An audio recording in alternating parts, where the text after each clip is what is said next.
All right, so I want you all to take a moment. Let's be in the room exactly where you are now. Let's take a moment to look around, even let your eyes kind of go around and paint the walls of the room and go all the way from left to right. This is to help you become present with your surroundings. It's one of the ways people help with somatic dysregulation, where you start leaving yourself and you let yourself be breathed. Watch the mind say, oh, I hate that clutter over there, or this should be different, or we're running out of time. And just start watching the thoughts, as well as the isn't this amazing thoughts.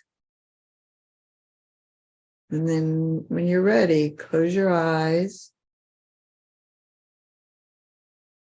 Let yourself be breathed.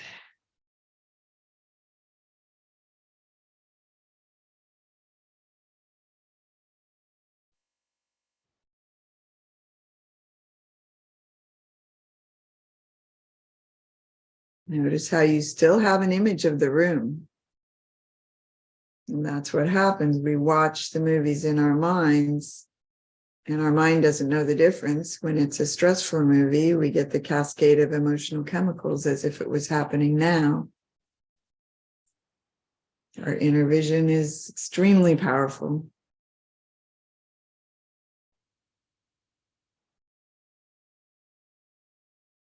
Let's see if you can find a situation, even if it's not happening right now or super triggering right now, where you would like someone to apologize to you.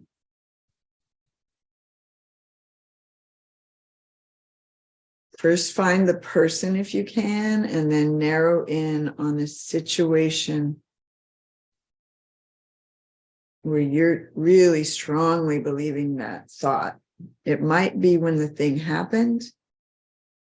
It might be you're lying in bed and not able to sleep because you're obsessing about the injustice and want them to recognize and what they've done. I need blank to apologize to me.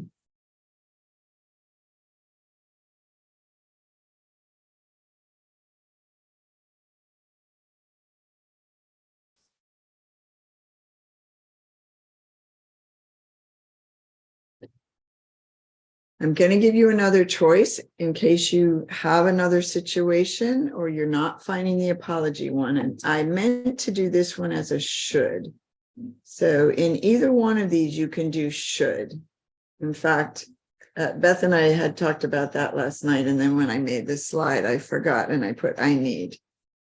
It's similar. We worked the I need statement on Monday, and they both constitute that one thought behind all emotional pain. I need this to be different than it is. They're not apologizing to me, and I'm feeling like I need them to. I need blank or to acknowledge my viewpoint, or blank should acknowledge my viewpoint. Blank should apologize to me. That makes it really simple, and we probably will do this piece of work with should. Whichever one you get, I want you to write it down. So the viewpoint one, it doesn't have to be exactly that, but it's just a placeholder because we're all going to do a piece of work together. Where somebody hasn't ever sort of said, oh, I understand why you would feel that way. I realize what I've been doing of course it would make sense that you would feel that way, or I understand the point you're trying to make. Or I see how hard you're working and how much you're taking care of. Just some kind of acknowledgement. It doesn't have to be. Yeah. I was going to say, people don't know how to validate. That's what that is. That's validating. Acknowledging my viewpoint. So you can have a belief that people don't know how to validate. Not everybody, but many people don't know. Right. So we can work that belief sometime. But yeah, some people don't. And even if they do, they might be the best validator in the world, but they're not going to land on the very thing that your monkey mind tells you you need and the moment you need it. So those kinds of generalizations serve us less than finding a specific situation. And I love that, though. We need to work those big beliefs too. Really, people don't know how to validate. Is it true? I don't know. We'll come back to that when we'll only do one at a time. I gave you two here just in case somebody couldn't find the apology one. But we're going with the acknowledge one, to be seen. Validate is a good word if I need them to validate my viewpoint. But again, I'm going to just leave it here for just 1 or 2 minutes. Not only pick which one you want to do. There's no right or wrong way. And yeah, Allison says, I seem to have a lot of shoulds. Guess that's my type. Yeah. And I was a should have type, go into regret. They should acknowledge me or my whatever, my efforts, or they should apologize to me.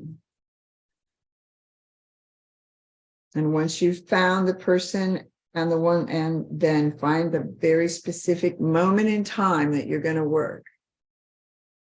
It could be that you were fine and then you woke up the next morning going, well, shit, look what they did. You were so busy taking it on yourself and you realize I need them to apologize. So work that moment when you're really believing it. Or maybe it's months later and you're still resentful. You're like, no, I haven't heard a thing. They should apologize to me, or I need them to, either one.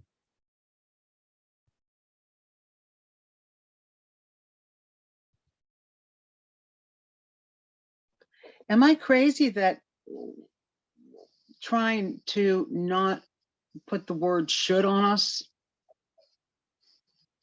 So this is a new thing. Like a lot of people out there got hold of this thing where they would say, don't should on yourself. And a lot of counselors started using that. But guess what? If you can find it, these underlying beliefs that we've been affirming over, and we come up with all this spiritual language, if we can't get down to the part of us that really feels that way, when we're most honest with ourselves, we won't be able to shift it. And we didn't know how before. So yes, the best we could do is say, don't say that, don't think that. Well, it is, our minds are judgment machines. They automatically make a judgment. It's just the way they're wired. So if we just pretend those judgments don't exist, it's hard to get down to it. And what's fun about this is the judgments lead us right to our path out of it. They are the most spiritual thing, because they will show you when you're done, you'll be able to see how you're doing to yourself and to others what you thought was being done to you, but without blame.